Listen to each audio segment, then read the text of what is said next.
स्वागतम दोस्तों। पतंजलि स्वदेशी समृद्धि कार्ड प्रेजेंट्स हिंदुस्तान की बात। जी हाँ, आज हिंदुस्तान की बात होगी रमेश जी के साथ। आज डायबिटीज की बात होगी रमेश जी के साथ। पतंजलि के राज्य प्रभारी रमेश जी हमारे साथ हैं और डायबिटीज जो वाकई में एक दानव की तरह पूरे भारत को खाया जा रहा है। जी हाँ, चाहे वो भारत सरकार मोदी जी के आंकड़े हों या फिर विश्व health organization, world health organization WHO के आंकड़े हों, और भारत इस समय सबसे ज्यादा डायबिटीज से पीड़ित है। पूरे विश्व में सबसे ज्यादा डायबिटीज के रोगी भारत में हैं और डायबिटीज का दानव भारत को बुरी तरह निकले जा रहा है। भारत विश्व गुरु बनने के साथ साथ, योग गुरु के बनने के साथ साथ, वाकई में विश्व पावर बनने के साथ साथ और योग पावर बनने के साथ साथ इस समय एक डायबिटीज कैपिटल ऑफ वर्ल्ड भी कहलाता है। तो हम चाहते हैं, हिंदुस्तान की बात चाहती है, पतंजलि चाहती है कि ये दानव, डायबिटीज नामक दानव यहाँ से जल्दी हटे और हम डायबिटीज की रोकथाम में पूरी तरह लगे रहें और वाकई में योग मिटाए रोग, वाकई में योग मिटाए डायबिटीज।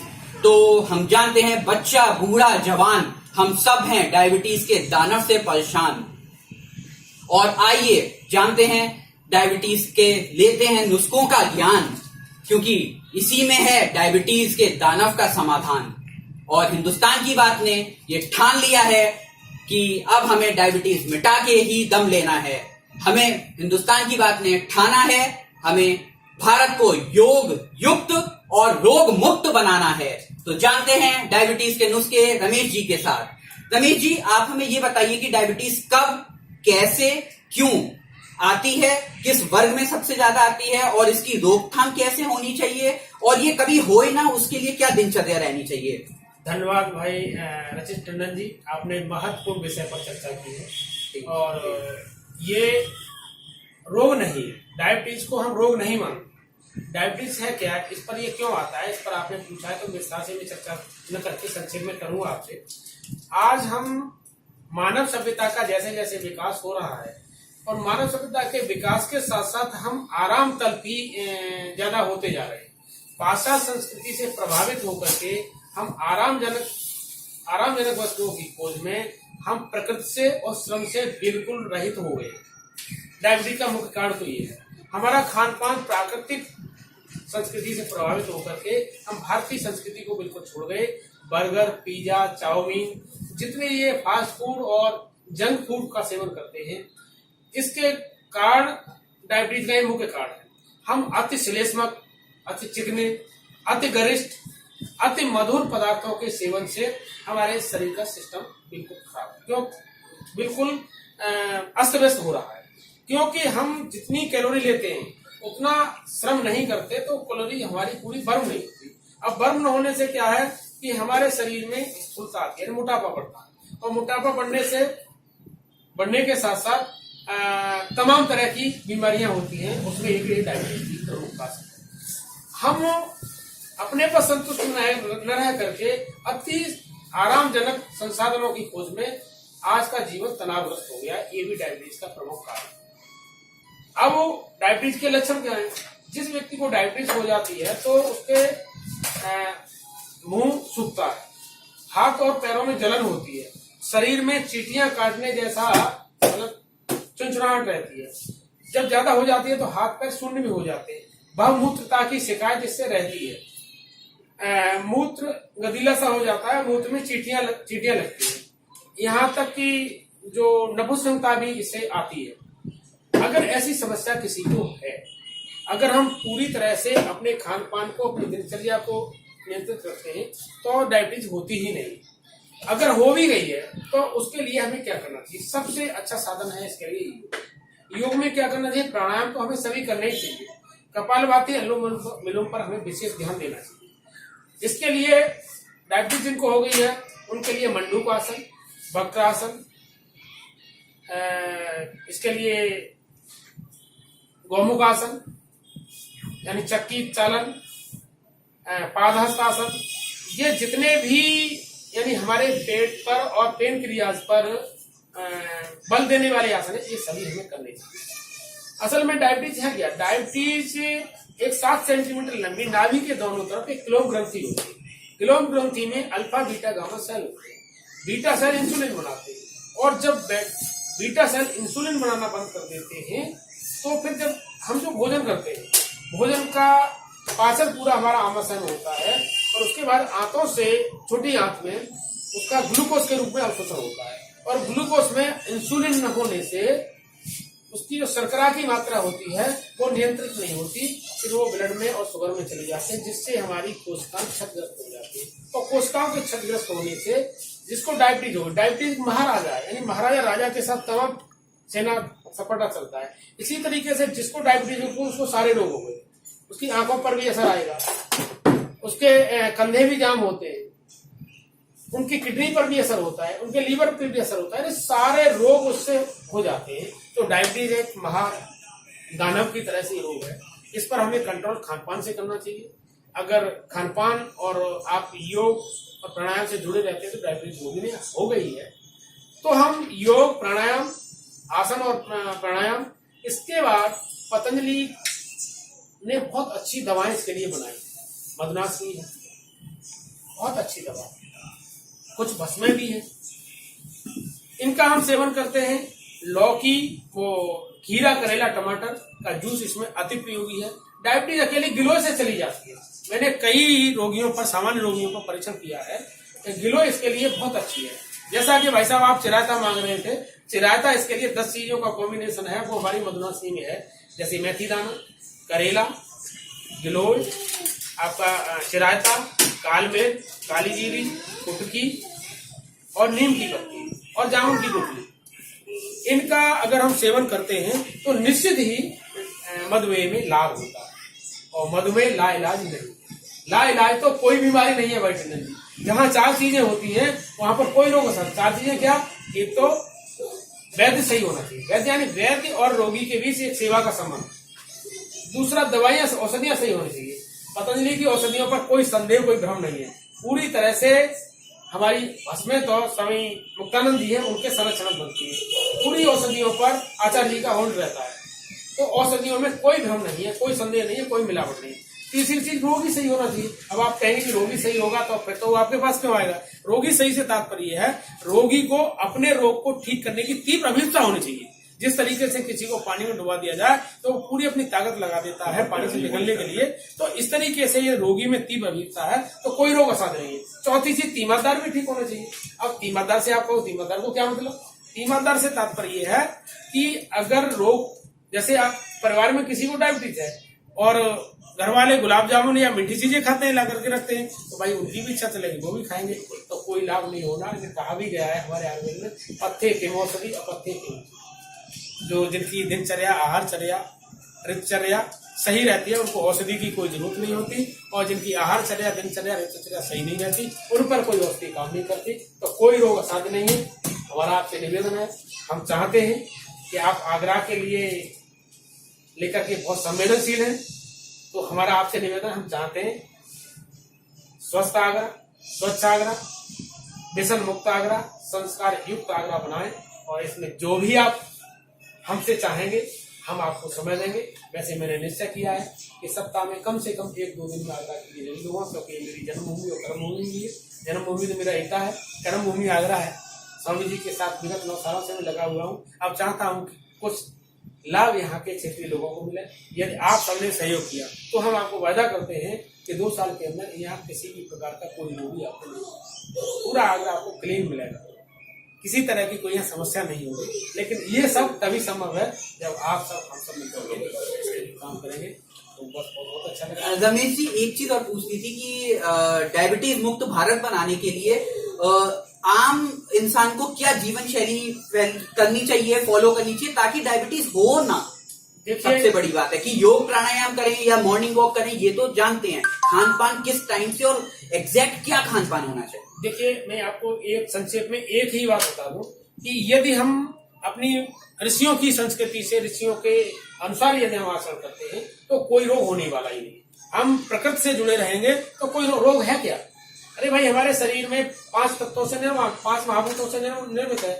अगर इसमें वायु और आकाश तत्व का संतुलन होता है तो वात संबंधी रोग होते हैं। अगर अग्नि और जल तत्व का संतुलन होता है तो पित्त संबंधी रोग होते हैं। अगर जल और पृथ्वी तत्व का संतुलन होता है तो कफ संबंधी रोग होते हैं। अगर ये कोई व्याधियां हो भी गई हैं तो हम प्रकृति प्रदत्त औषधियों का सेवन करते हैं और ये सारी जो भी विकार हैं वो ठीक होते हैं। अगर हम प्रकृति प्रदत्त औषधियों को न लेकर के रसायनों से बनी हुई औषधि लेते हैं, एलोपैथी या एलोपैथियां हैं, तो वो शरीर में रसायन जा करके कहीं न कहीं विकार पैदा करते हैं और इन सब से आप उपयोगी हैं।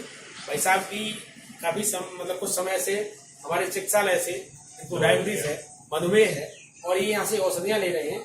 आप इनसे पूछ सकते हैं, काफी लोगों को फायदा हुआ है। अभी यहाँ पर नहीं है, एक भाई आए थे मेरे से, बोले कि मुझे 32 साल से कब्ज है वो ठीक नहीं हो रही है, मैंने कि मैं आपकी ठीक करूंगा।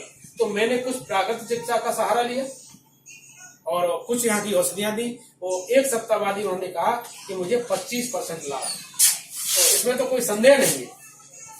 देखिए मूल ये है कि यदि हम प्रकृति के साथ रहेंगे तो सारे विकारों से बचेंगे।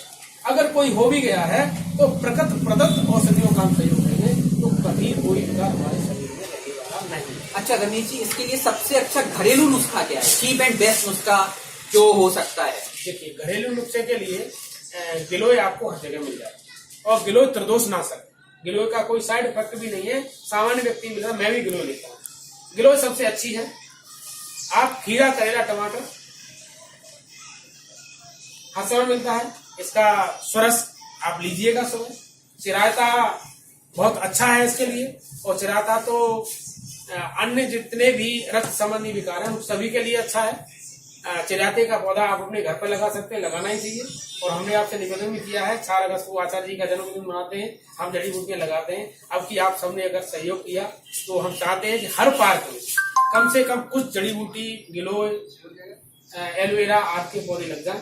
तो उसके लिए प्रयास करेंगे, हर पार्क में लगवाएंगे ताकि यहाँ के स्थानीय निवासियों को आसानी से सुलभ हो सके। और निश्चित ही अगर सबका प्रयास रहा तो अगर आपको रोग मुक्त होने में काफी समय नहीं लगेगा। आज तो स्थिति में सर्वे भी करने वाला हूँ, किस घर में कितने रोगी हैं, दवाओं पर कौन कौन सा रोग है और रोगों पर कितना पैसा खर्च है।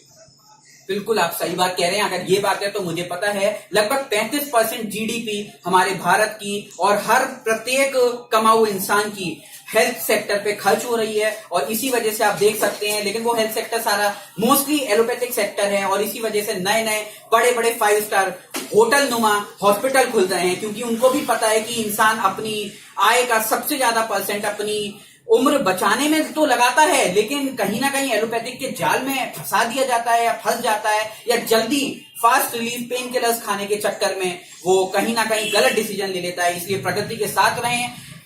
आयुर्वेद और होम्योपैथ या फिर नेचुरोपैथी का वाकई में बहुत ही उल्लेखनीय वर्णन हमारे वेदास में और ऋषि मुनि द्वारा है, तो आप देख सकते हैं। और यहाँ पे मैं अभी आपको मिलवाता हूँ, एक पेशेंट भी है डायबिटीज के जिन्होंने पतंजलि के अनुसार अपना ट्रीटमेंट करा। चाहे वो नेचुरोपैथी हो सकता है इन्होंने उतनी सारी दवाइयां आयुर्वेद और पतंजलि की ना ली हो, लेकिन कुछ कोलैबोरेशन के साथ इन्होंने काम करा घरेलू नुस्खों पर भी और पतंजलि आयुर्वेद के साथ भी। तो जानते हैं इन्हें किस तरीके से कैसे फायदा हुआ, कितने समय में फायदा हुआ।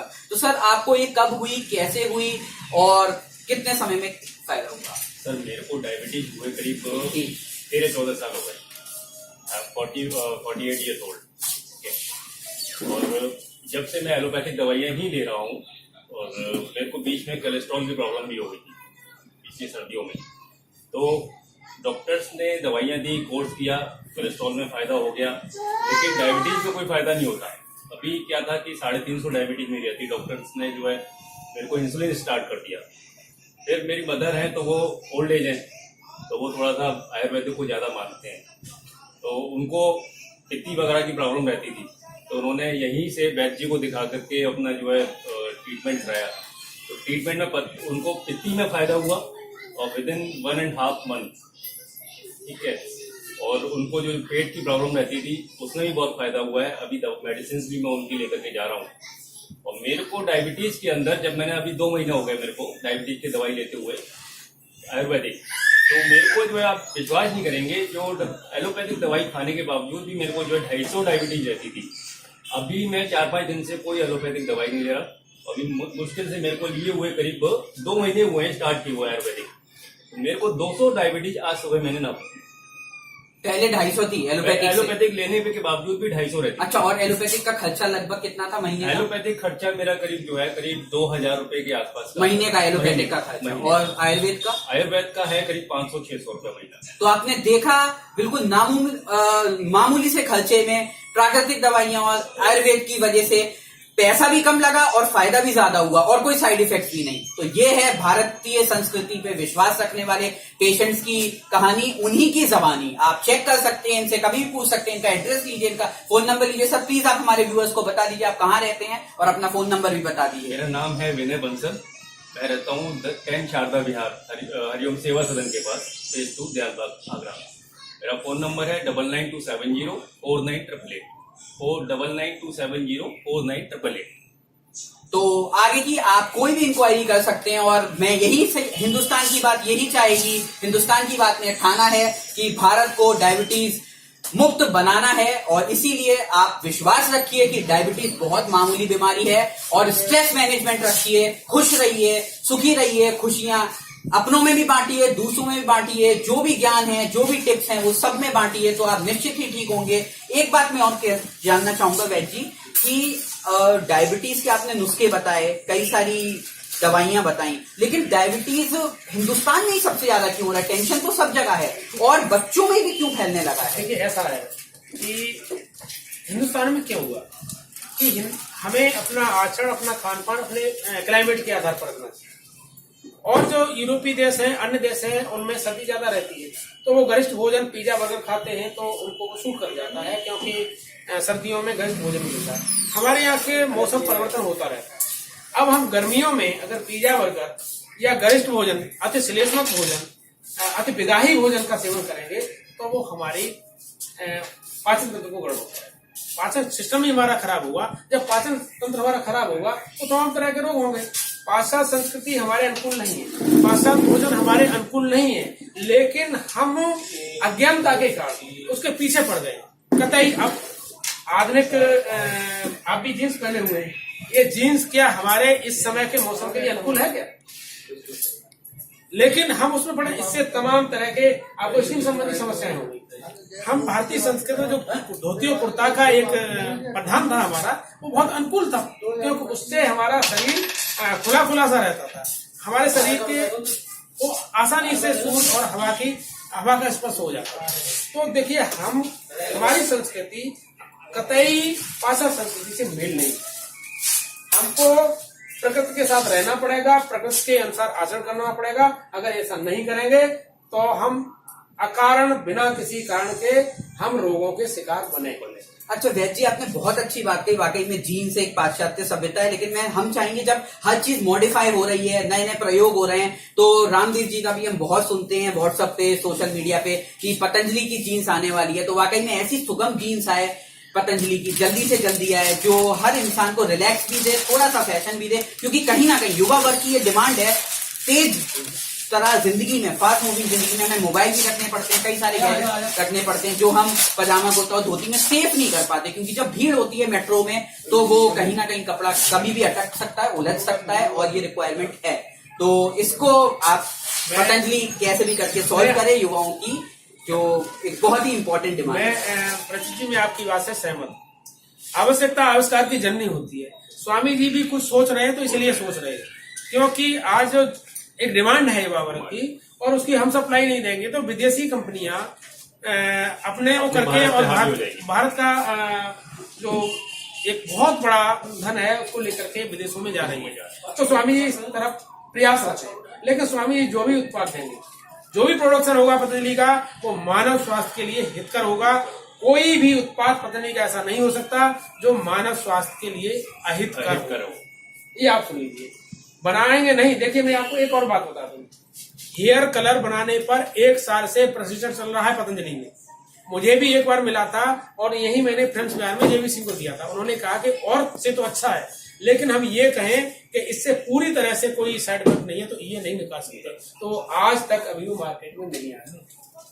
तो ऐसा कोई उत्पाद पतंजलि का नहीं होगा जो मानव स्वास्थ्य के लिए हानिकारक है। वाकई में ये बात आपने सही कही, क्योंकि मैं देख रहा हूं और मैं अपने YouTube चैनल हिंदुस्तान की बात के माध्यम से हर सोशल इशू को उठाता हूं और हर तरीके की बात करता हूं। और प्रोडक्ट रिव्यू में मैंने देखा भी है कि पतंजलि, लोग कहते हैं, बहुत सारी विदेशी कंपनियां कहती हैं, लांछन लगाती हैं कि पतंजलि हर चीज में आ गई है और क्वालिटी मैनेजमेंट नहीं हो पा रहा। लेकिन मैंने एक प्रोडक्ट देखा जो सबसे ज्यादा बिकता है और सबसे ज्यादा हानिकारक होता है, लेकिन फिर भी पतंजलि ने उसे नहीं निकाला, वो है पतंजलि का मैदा। जी हाँ, मैदा हमेशा रामदेव जी ने कहा है कि जमता है, नुकसान करता है, और इसीलिए पतंजलि की सूजी आ चुकी है, पोहा आ चुका है, लेकिन मैदा नहीं आया। तो वाकई में ये बहुत ही अच्छी चीज है, क्योंकि अगर मार्केट कैपिटलाइजेशन करना है और ज्यादा कमाना है तो सबसे आसानी से मैदा ही बिकता है, लेकिन मैदा नहीं आया।